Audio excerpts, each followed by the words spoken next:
Welcome back to 90 Seconds Plus with Invercargill City Mayor Nobby Clark, and today we're in the Chief Executive's office. What's the story, Nobby? A little bit of a takeover, you know. I think this would suit me better. We'll kick him upstairs somewhere. Oh, that'll trigger some people. Haven't told him that yet. Oh, that'll trigger some people in town, yeah. And in the organisation. Yeah. So dual role now, Mayor and CEO. Yeah, Why not? Yeah. Save some costs as well. It does. It makes for easier decision making. Kicking off with the Sandy Point situation and what's going on out there. It seems to be dragged on for a few years now. Dispute with some, obviously the sort of semi-residents and also council. So let's hope we get that sorted. Yep. So the master plan was approved this week. Yep. But we do have some issues out there. We've got a group of crib owners they don't own the land. They have a licence to occupy. Yep. And they've had a dispute with the council for probably 3 or 4 years now. And the master plan did allow for us going forward to change some documentation around all those that have a licence out there. So that's Teretonga and other places as well. So I was quite opposed to that provision because it meant that we potentially could do some change of documentation around the licences for the people at Coopers Creek who have yet to resolve their dispute with us. So, but the good news about the master plan is that it had some recommendation in it to return the ranger. So we used to have a residential ranger out there. That changed a few years back, which I was not happy about because I thought without that presence there'd be a lot of damage on Sandy Point, which is a key asset for the city, and that has turned out to be. I mean, you go up there now, some of the pieces of land are absolutely decimated with people doing donuts and other stuff. So the ranger coming back, and I don't know whether it'll be residential or not yet, and us having the ability to put some security cameras out there so we will catch the people doing the damage. At the moment, if you go there, it's just absolutely horrible. So yeah, that's some good news on that front. Oh, that's good. Hopefully we'll get that settled. We'll have more content and an update on that on their website this week, what's on invers.nz. And then yesterday, the function for the Boys High First 15 was obviously it had to be cut back because of the wind and the rain, but it was still a nice function at the council chambers yesterday that you hosted. Sure. And so I guess they're quite a humble group. Yeah. Some historical rugby names in there of Dermotys and Rutledge and it was really nice to host them. I've done some work in the background when we went to Japan recently to try and get some connection between rugby in Southland and Kumagai, which is a city that we have as a sister city. They're really keen to do work with the Stags and the development. There were some Japanese players that came out here this year, but not from Kumagai. Kumagai's now got the top rugby team in Japan. Oh, yeah. So it's Panasonic Wild Knights, coached by Robbie Deems, who's a ex-All Black coach, so it's very high profile and really well funded. But as part of that development, I tried to make a connection between Boys High and similar schools in Kumagai.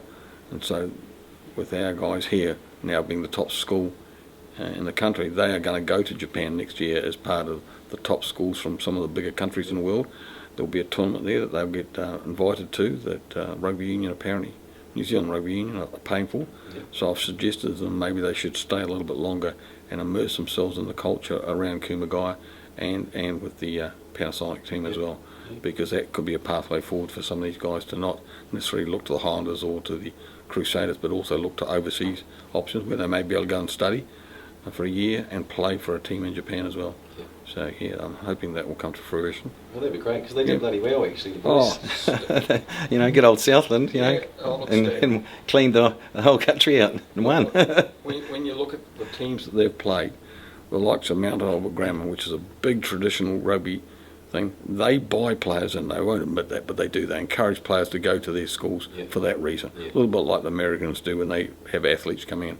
They've got huge catchment areas, hundreds and hundreds of thousands of kids that they can potentially, and then you look at the whole Pacific Island element in rugby in Auckland. Some of those kids are massive, and for our kids with relatively inexperienced and smaller players to win that national tournament is outstanding. Given that they had some of the top players not available through injury, it was an absolutely outstanding, and the driver of that is the coaching staff, Jason and his team. You just take your hats off to get to that level. First time in more than 100 years. And last topic for the week is the gambling update or change in policies. So I see you and Deputy Mayor Tom are opposed to the sinking lid. Look, I've previously run an organisation in town that deals with problem gamblers, so I know this industry well. You don't cater your restaurants for the very small proportion of people that will get drunk, and you don't do the same for gambling. Gambling does harm, and it can do some extreme harm.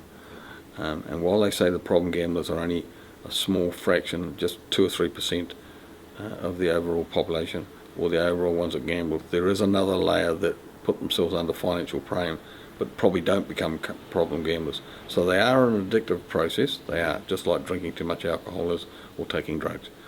So as long as it's managed, it's okay. And it doesn't matter whether you have, whether you take the approach of having a sinking lid, which is what we've had in the past. Sinking lid means that as a place closes, that's the end of it. Yep. And your numbers progressively over time drop down. The problem gamblers will still track those places down. Oh, they'll still hunt them out, that's right. The people that might drop off are the ones that just go there, might have a meal out and decide to have a bit of a flutter. And I see that at the Workmen's Club all the time. Yeah. And so who are you actually giving benefit to? Well, it's not to those that will be problem gamblers. They still seek out where the TABs are and spend too much on racing, for example. Yeah. And so the sinking lid's not the way to go. I think just capping it and saying this is the level that we want, and then if venues close, then you say where can that cluster of machines, pokie machines, go to? Yes. Now, if we're smart, we will make sure that they're not clustered in low decile areas, because if you look at where the pokie machines are in Southland, by proportion there's a whole lot more south than there is north, and so that tells you something about it. It's a little bit like where all the vape shops and other things, and so we've got to be careful how we manage it, but just dropping the limit doesn't change that. It's where you allow new people to pop up, and the current practice is if you sit in South City, or for the few that are in North City, if they were to lapse, the licences must come into the CBD, and I think that's a good process. Yeah. It means they're in here, just like the restaurants are in here, so you can manage the social outcomes that come from problem gambling or problem drinking. Yeah, it makes more sense. Yeah, so I think it's whether you manage it properly, not whether you have the sinking lid or a cap. And with the gambling, it's particularly the big player in town who manages a good chunk of it is the gambling, or the machines is obviously ILT Foundation, and they're very conscious and aware of obviously there's some issues, but you've got your take on that, haven't you? Yeah, and I think the stats show about while they might have, say, 2/3 of the machines, they have somewhere around about 88% of the revenue comes through them. So they are the big players. The exception to that being the Workmen's Club. And I think that's a good thing to have, because then you can hold a large organisation accountable for its things. They are ultra aware of the need to be squeaky clean in this area. And from what I observe, they do some really good work. If we didn't have the money going into the Licensing Trust Foundation, being mindful that we actually own the licensing trust and the foundation that's attached to it, as citizens we own that. The money would then be going into private hotels and things like that. And the downside of that is the percentage that would normally benefit the community gets dissipated a little bit. The money we get here comes direct back. So when you gamble $1, roughly 6 cents comes off, 18 cents comes off the top. 6 goes to a charitable trust that puts the money back in the community. 6 cents goes to the tax man, and the final 6 goes to the venue owner. Yeah. In the case of our trust, they don't take 6% off as the owners; they only take 4. So another 2% comes in for distribution. Yeah.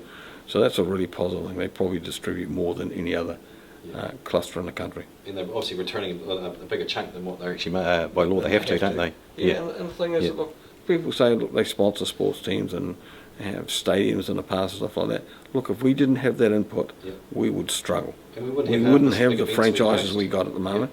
We wouldn't have the big stadium that we've got at the moment. We would really struggle, and somebody else would have to step up. And the only one with deep enough pockets for that is council. And so if we stepped up, then rates go up. That's the bottom line. So they do a lot of good. Oh, they do. And it's not just sports and stadiums. They do a lot of good with a lot of small organisations. And when I was working the problem gambling organisation I had, the ILT Foundation funded that. So that was their responsibility. It's 90 Seconds Plus with the Invercargill City Mayor. Until next week, see you later. She went into Farmers to buy just to have a look. We only come in to have a coffee. Yeah. $200 later in the farmers, she's bought some tops because, you know, they've got the word sale up, which attracts all those women that they go, oh, the bargain here. So when they go, $200 later. And I said to her, surely you can't be buying tops without having the Summit, you know, 3/4 pants. And of course that was a bit of a stitch up because she'd had a count up the previous day about how many sets of 3/4 pants she's already got, and she's got 23 of them. So, you know, you talk about earrings and other things. The other bits and pieces. Yeah.